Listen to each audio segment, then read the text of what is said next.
हमने अपनी यात्रा शुरू की सुबह करीब 6 बजे और दिल्ली से ईस्टर्न पेरिफेरल एक्सप्रेसवे होते हुए कुरुक्षेत्र तक पहुंचे। लगभग 9:30 पर भारत की भूमि पर अनेक ऐसे स्थान हैं जहां इतिहास और अध्यात्म एक दूसरे से मिलते हैं, लेकिन एक ऐसी भूमि भी है जहां स्वयं भगवान श्री कृष्ण ने मानव जीवन का सबसे महान ज्ञान दिया, भगवद गीता। आज हम निकल रहे हैं दिल्ली से हरियाणा के पावन नगर कुरुक्षेत्र की ओर। यह केवल एक रोड ट्रिप नहीं, बल्कि धर्म, इतिहास और आत्मज्ञान की यात्रा है। हमारी यात्रा होगी ईस्टर्न पेरिफेरल एक्सप्रेसवे यानी ईपीई एक्सप्रेसवे के रास्ते, जहां से लगभग 3.5 घंटे में हम पहुंचेंगे उस स्थान पर जहां महाभारत युद्ध प्रारंभ होने से पहले अर्जुन का मोह दूर हुआ और संसार को भगवद गीता का अमर संदेश मिला। इस यात्रा में हम दर्शन करेंगे ज्योतिसर, बद्रीनारायण मंदिर, इस्कॉन कुरुक्षेत्र, कल्पना चावला स्मारक, भीष्म पितामह मंदिर, भद्रकाली मंदिर, ब्रह्म सरोवर और श्री कृष्ण संग्रहालय के। तो आइए, सीट बेल्ट बांधिए और चलिए इस दिव्य यात्रा पर। सुबह का समय है। दिल्ली की सड़कें धीरे धीरे जाग रही हैं। जैसे जैसे हम शहर से बाहर निकलते हैं, शोर कम होता जाता है और प्रकृति का सौंदर्य बढ़ने लगता है। ईस्टर्न पेरिफेरल एक्सप्रेसवे भारत के सबसे आधुनिक एक्सप्रेसवे में से एक है। चौड़ी सड़कें, हरियाली और व्यवस्थित ट्रैफिक इस यात्रा को बेहद आरामदायक बना देते हैं। रास्ते में खेतों की हरियाली, छोटे छोटे गांव और दूर दूर तक फैली खुली धरती यह एहसास दिलाती है कि हम धीरे धीरे उस भूमि के निकट पहुंच रहे हैं जहां हजारों वर्ष पहले धर्म और अधर्म के बीच निर्णायक युद्ध हुआ था। लगभग 3 से 3.5 घंटे की यात्रा के बाद हम पहुंचते हैं कुरुक्षेत्र। लेकिन हमारी पहली मंजिल कोई साधारण मंदिर नहीं। ये वह स्थान है जहां स्वयं भगवान श्री कृष्ण ने मानवता को जीवन का सबसे महान ज्ञान दिया था। यह है ज्योतिसर। ज्योतिसर 2 शब्दों से बना है। ज्योति अर्थात प्रकाश और सर अर्थात सार अर्थात ज्ञान का प्रकाश। मान्यता है कि इसी स्थान पर भगवान श्री कृष्ण ने अर्जुन को भगवद गीता का उपदेश दिया था। आज भी यहां एक विशाल और प्राचीन अक्षय वट वृक्ष स्थित है। कहा जाता है कि इसी वृक्ष के समीप अर्जुन का रथ खड़ा था। यहीं श्री कृष्ण सारथी बने और यहीं उन्होंने अर्जुन को कर्म योग, भक्ति योग और ज्ञान योग का उपदेश दिया। कल्पना कीजिए, चारों ओर लाखों सैनिक, हाथियों की चिंगाड़, घोड़ों की टापें, शंखों की गूंज। एक ओर कौरवों की विशाल सेना, दूसरी ओर पांडवों की सेना। दोनों पक्ष युद्ध के लिए तैयार हैं। इसी समय अर्जुन भगवान श्री कृष्ण से कहते हैं, हे माधव, मेरा रथ दोनों सेनाओं के बीच ले चलिए। जब अर्जुन अपने सामने अपने ही गुरु द्रोणाचार्य, पितामह भीष्म, अपने भाई मित्र और संबंधियों को देखते हैं तो उनका हृदय करुणा से भर जाता है। उनके हाथ कांपने लगते हैं। गांडीव धनुष हाथ से ढीला पड़ जाता है। अर्जुन कहते हैं, मैं अपने ही लोगों को कैसे मार सकता हूं? मुझे ऐसा राज्य नहीं चाहिए जो अपने प्रियजनों के रक्त से प्राप्त हो। यही वह क्षण था जब संसार का सबसे बड़ा आध्यात्मिक संवाद प्रारंभ हुआ। भगवान श्री कृष्ण मुस्कुराए। उन्होंने अर्जुन से कहा, तुम जिनके लिए शोक कर रहे हो वे वास्तव में न जन्म लेते हैं और न ही मरते हैं। आत्मा अमर है, शरीर बदलता है, आत्मा नहीं। फिर उन्होंने कर्मयोग का संदेश दिया। कर्म करो, लेकिन फल की चिंता मत करो। उन्होंने कहा, जब जब धर्म की हानि होगी मैं स्वयं अवतार लेकर धर्म की स्थापना करूंगा। और अंत में भगवान श्री कृष्ण ने अपना विराट स्वरूप दिखाया। अर्जुन ने देखा, पूरा ब्रह्मांड श्री कृष्ण के भीतर समाया हुआ है। सभी देवता, सभी लोक, समय, जीवन, मृत्यु, सब कुछ। उस दिव्य दर्शन के बाद अर्जुन का मोह समाप्त हो गया। उन्होंने कहा, हे केशव, अब मेरी सभी शंकाएं समाप्त हो गई हैं। मैं आपके आदेश का पालन करूंगा। यहीं से महाभारत युद्ध प्रारंभ हुआ। ज्योतिषसर का सबसे पवित्र स्थान है अक्षयवट। अक्षय अर्थात जो कभी समाप्त न हो। मान्यता है कि यह वृक्ष हजारों वर्षों से इस भूमि का साक्षी है। इसी के नीचे श्री कृष्ण ने गीता का उपदेश दिया था। आज भी श्रद्धालु इस वृक्ष की परिक्रमा करते हैं और मानते हैं कि यहाँ बैठकर गीता का एक श्लोक भी पढ़ने से मन को अद्भुत शांति प्राप्त होती है। वृक्ष केवल प्रकृति नहीं, ये ज्ञान, धैर्य और सनातन परंपरा का प्रतीक है। यदि आप शाम के समय ज्योतिषर आए तो यहां होने वाला लाइट एंड साउंड शो अवश्य देखें। आधुनिक प्रकाश व्यवस्था, संगीत और संवादों के माध्यम से महाभारत और भगवद गीता की पूरी कथा जीवंत हो उठती है। कुछ ही मिनटों में ऐसा अनुभव होता है मानो हम स्वयं उस ऐतिहासिक क्षण के साक्षी हों। ज्योतिषर हमें केवल इतिहास नहीं सिखाता, ये जीवन जीने की कला सिखाता है। जब भी जीवन में भ्रम हो, कर्तव्य कठिन लगे या निर्णय लेना मुश्किल हो, तब गीता का संदेश याद रखिए। कर्मण्येवाधिकारस्ते मा फलेषु कदाचन। अर्थात आपका अधिकार केवल कर्म करने में है, फल पर नहीं। यही संदेश आज भी उतना ही प्रासंगिक है जितना महाभारत के समय था। अब हम आगे बढ़ेंगे अपनी अगली मंजिल, कुरुक्षेत्र के प्रसिद्ध बद्रीनारायण मंदिर की ओर, जहां उत्तराखंड के बद्रीनाथ धाम की दिव्यता का अद्भुत अनुभव मिलता है। आइए इस आध्यात्मिक यात्रा को आगे बढ़ाते हैं। ज्योतिषर से निकलने के बाद हमारी अगली मंजिल है श्री बद्रीनारायण मंदिर। उत्तराखंड का बद्रीनाथ धाम 4 धामों में से एक है। हर श्रद्धालु वहां नहीं जा पाता, इसलिए कुरुक्षेत्र में निर्मित यह मंदिर भक्तों को बद्रीनाथ धाम की दिव्यता का अनुभव कराने के उद्देश्य से बनाया गया। जैसे ही मंदिर का भव्य प्रवेश द्वार दिखाई देता है, मन स्वतः ही श्रद्धा से भर उठता है। शांत वातावरण, मंदिर की सुंदर वास्तुकला और भगवान विष्णु के मधुर भजन पूरे वातावरण को आध्यात्मिक बना देते हैं। पुराणों के अनुसार एक समय भगवान विष्णु तपस्या करने के लिए हिमालय पहुंचे। वे कठोर ध्यान में लीन हो गए। हिमालय की बर्फीली ठंड में मां लक्ष्मी ने देखा कि प्रभु का शरीर बर्फ से ढकता जा रहा है। अपने आराध्य की रक्षा के लिए उन्होंने स्वयं बद्री अर्थात जंगली बेर के वृक्ष का रूप धारण कर लिया और भगवान को धूप, वर्षा और हिमपात से बचाया। भगवान विष्णु ने तपस्या पूर्ण होने पर मां लक्ष्मी से कहा, तुमने मेरी रक्षा की है, इसलिए आज से यह स्थान बद्रीवन कहलाएगा और मैं बद्रीनारायण के नाम से पूजे जाऊंगा। यही कारण है कि बद्रीनाथ धाम में भगवान विष्णु बद्रीनारायण के रूप में विराजमान है। कुरुक्षेत्र का यह मंदिर उसी दिव्य भावना का प्रतीक है। मंदिर के गर्भगृह में भगवान बद्रीनारायण की अत्यंत मनोहारी प्रतिमा स्थापित है। उनके साथ माता लक्ष्मी, कुबेर, नारद और अन्य देव प्रतिमाएं भी विराजमान हैं। कहा जाता है कि यहां श्रद्धा से दर्शन करने वाला भक्त भगवान विष्णु की कृपा प्राप्त करता है और उसके जीवन में शांति एवं संतुलन आता है। यदि उत्तराखंड के बद्रीनाथ धाम की यात्रा संभव न हो तो यहां आकर भी श्रद्धालु आध्यात्मिक संतोष का अनुभव करते हैं। अब हम पहुंच रहे हैं एक ऐसे स्थान पर जहां श्री कृष्ण का संदेश केवल पढ़ाया नहीं जाता बल्कि जीवन में उतारा जाता है। यह है इस्कॉन कुरुक्षेत्र। हरे कृष्ण आंदोलन के संस्थापक श्री लेसी भक्तिवेदांत स्वामी प्रभुपाद का उद्देश्य था कि गीता और श्री कृष्ण का संदेश पूरे विश्व तक पहुंचे। आज इस्कॉन के मंदिर दुनिया के अनेक देशों में हैं और कुरुक्षेत्र का यह केंद्र भी उसी मिशन का महत्वपूर्ण भाग है। मंदिर परिसर में प्रवेश करते ही सबसे पहले सुनाई देती है हरे कृष्ण कृष्ण कृष्ण हरे हरे।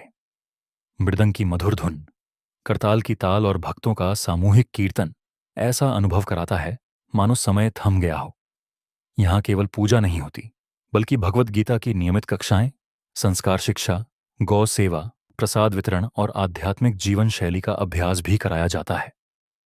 देश विदेश से आए भक्त एक ही स्वर में श्री कृष्ण का नाम जपते हैं। यह दृश्य बताता है कि भगवान श्री कृष्ण का संदेश किसी एक देश या भाषा तक सीमित नहीं बल्कि संपूर्ण मानवता के लिए है।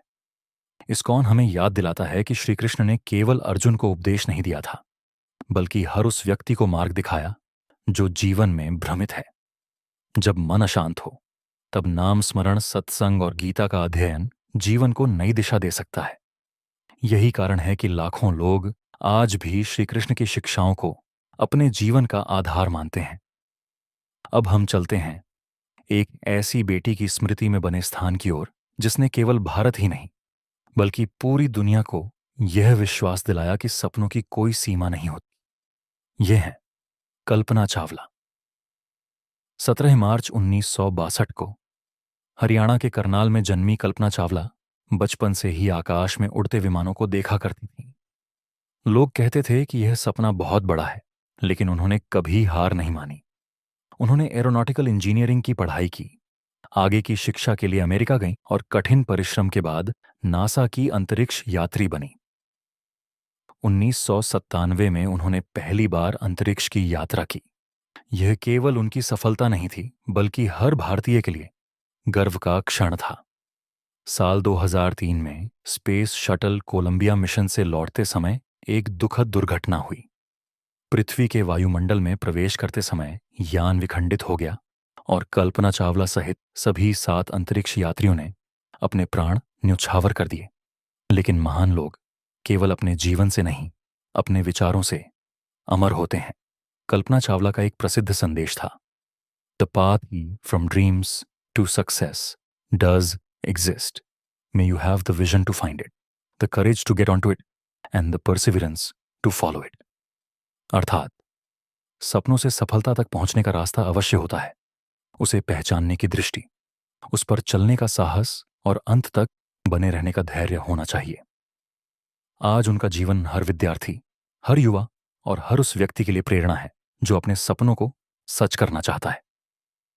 एक ओर भगवान श्री कृष्ण का सनातन ज्ञान, दूसरी ओर आधुनिक भारत की प्रेरणा कल्पना चावला। यही है कुरुक्षेत्र की विशेषता।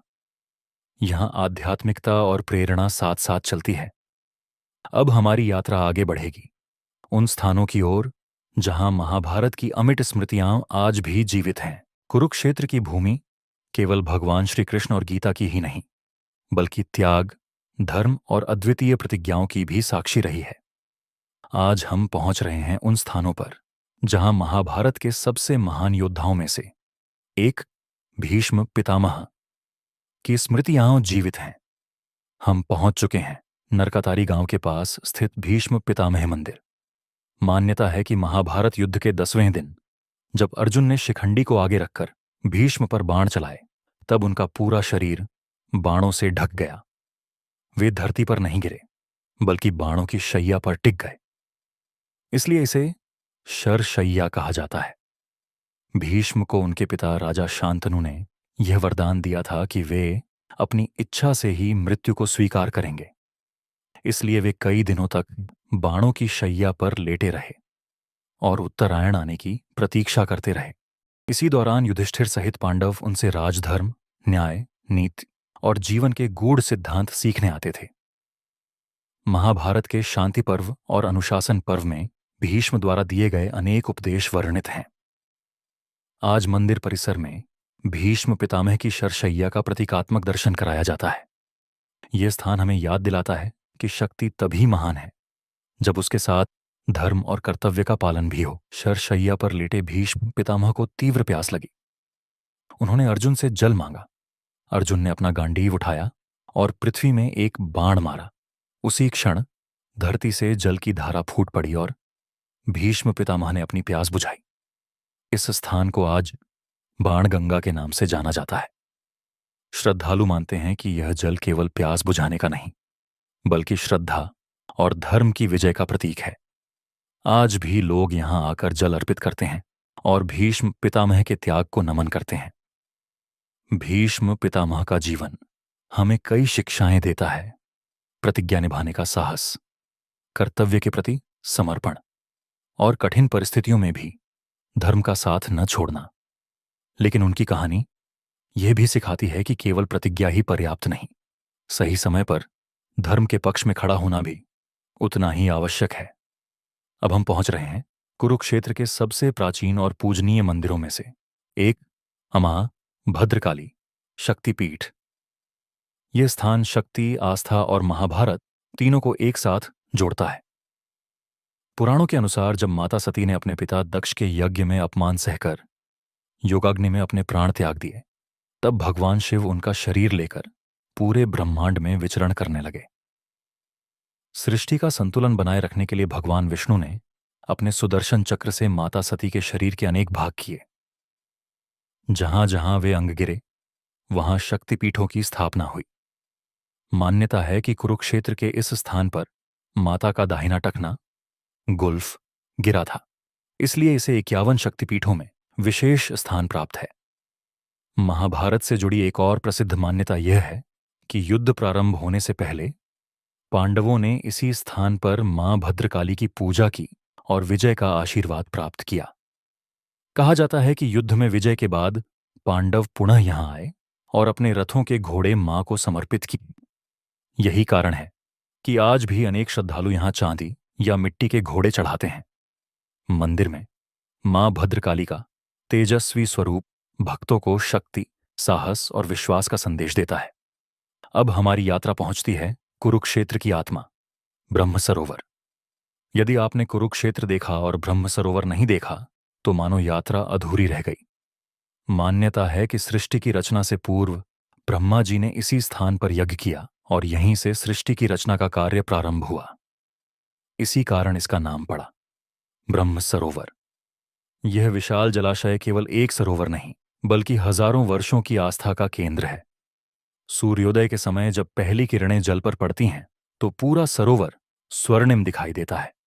शाम को हजारों दीपों से जगमगाता यह स्थान किसी दिव्य लोक का अनुभव कराता है। विशेष अवसरों, विशेषकर गीता जयंती और सूर्य ग्रहण के समय यहां लाखों श्रद्धालु स्नान करने आते हैं। मान्यता है कि सूर्य ग्रहण के समय ब्रह्म सरोवर में स्नान और दान करने से विशेष पुण्य प्राप्त होता है। सरोवर के मध्य स्थित द्वीप पर भगवान शिव का सुंदर मंदिर है, जहां तक पुल के माध्यम से पहुंचा जा सकता है।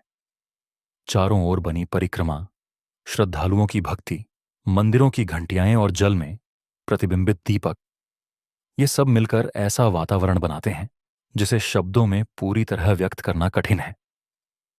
यदि आप शाम के समय यहां आए तो दीपदान अवश्य करें।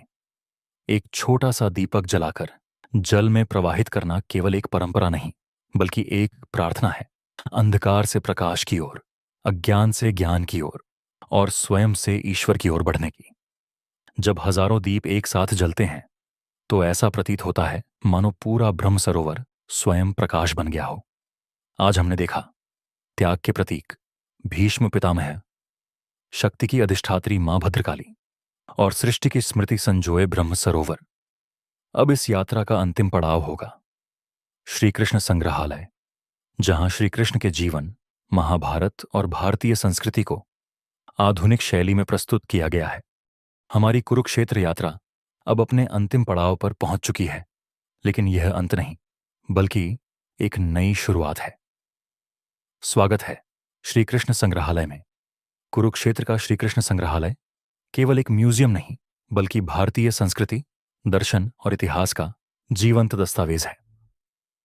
इसकी स्थापना का उद्देश्य था कि आने वाली पीढ़ियां श्री कृष्ण के जीवन, महाभारत और भगवद गीता के संदेश को केवल पुस्तकों में न पढ़ें बल्कि उसे देख भी सकें और महसूस भी कर सकें। यहां प्रवेश करते ही ऐसा लगता है जैसे समय हजारों वर्ष पीछे लौट गया हो। संग्रहालय की पहली दीर्घाओं में भगवान श्री कृष्ण के जन्म से लेकर उनके बाल्यकाल तक की झांकियां प्रदर्शित की गई हैं। मथुरा की कारागार में जन्म, वसुदेव द्वारा यमुना पार कर गोकुल ले जाना, नंद बाबा और यशोदा मैया का स्नेह, पूतनावध, शक्टासुर और तृणावर्त का संहार, कालियानाग का दमन, गोवर्धन पर्वत धारण करना, इन सभी घटनाओं को सुंदर मूर्तियों, चित्रों और प्रकाश व्यवस्था के माध्यम से जीवंत किया गया है। आगे बढ़ते ही श्री कृष्ण के जीवन का वह चरण दिखाई देता है जब वे द्वारका के नरेश, महान कूटनीतिज्ञ और धर्म के रक्षक बने। आप देखेंगे शांतिदूत बनकर हस्तिनापुर जाना, दुर्योधन द्वारा श्री कृष्ण को बंदी बनाने का प्रयास, सभा में विराट स्वरूप का दर्शन और अंततः महाभारत युद्ध, विशेष रूप से अर्जुन के रथ और गीता उपदेश की झांकी हर दर्शक को भाव विभोर कर देती है। संग्रहालय का सबसे प्रेरणादायक भाग वह है जहां भगवद गीता के प्रमुख श्लोकों और उनके अर्थ को आधुनिक शैली में प्रस्तुत किया गया है। यहीं हमें याद आता है यदा यदा हि धर्मस्य ग्लानिर्भवति भारत और कर्मण्येवाधिकारस्ते मा फलेषु कदाचन। यही वे संदेश हैं जो आज भी लाखों लोगों को कठिन परिस्थितियों में सही मार्ग दिखाते हैं। संग्रहालय केवल श्री कृष्ण तक सीमित नहीं है। यहाँ भारत की लोक कलाएं, विभिन्न राज्यों की कृष्ण भक्ति परंपराएं, पौराणिक चित्रकला, कांस्य प्रतिमाएं, पांडुलिपियां और दुर्लभ कलाकृतियां भी प्रदर्शित की गई हैं। यह हमें याद दिलाता है कि श्री कृष्ण केवल एक धार्मिक व्यक्तित्व नहीं, बल्कि भारतीय संस्कृति की आत्मा है। कुरुक्षेत्र केवल युद्ध भूमि नहीं है, यह जीवन की प्रयोगशाला है। हर व्यक्ति के जीवन में एक न एक कुरुक्षेत्र आता है, जहां सही और गलत के बीच निर्णय लेना होता है, जहां मोह और कर्तव्य आमने सामने खड़े होते हैं, जहां डर और विश्वास की परीक्षा होती है। ऐसे हर क्षण में श्री कृष्ण का संदेश हमारा मार्गदर्शन करता है। धर्म का साथ दीजिए, कर्तव्य निभाइए और परिणाम ईश्वर पर छोड़ दीजिए। यही गीता का सार है, यही कुरुक्षेत्र का संदेश है। हे श्री कृष्ण, हमें भी अर्जुन की तरह सही मार्ग पहचानने की बुद्धि दीजिए, धर्म का पालन करने का साहस दीजिए और हर परिस्थिति में निष्काम कर्म करने की शक्ति दीजिए। कुरुक्षेत्र की यह यात्रा यहीं समाप्त होती है, लेकिन गीता का संदेश जीवन भर हमारे साथ चलता रहता है। यदि आपको हमारी यह दिव्य यात्रा पसंद आई हो तो वीडियो को लाइक करें, अपने परिवार और मित्रों के साथ साझा करें और चैनल को सब्सक्राइब करना न भूलें। कमेंट में अवश्य बताइए कि कुरुक्षेत्र का कौन सा स्थान आपको सबसे अधिक प्रेरणादायक लगा। जल्द ही हम आपको भारत के एक और पवित्र तीर्थ की यात्रा पर लेकर चलेंगे। जय श्री कृष्ण।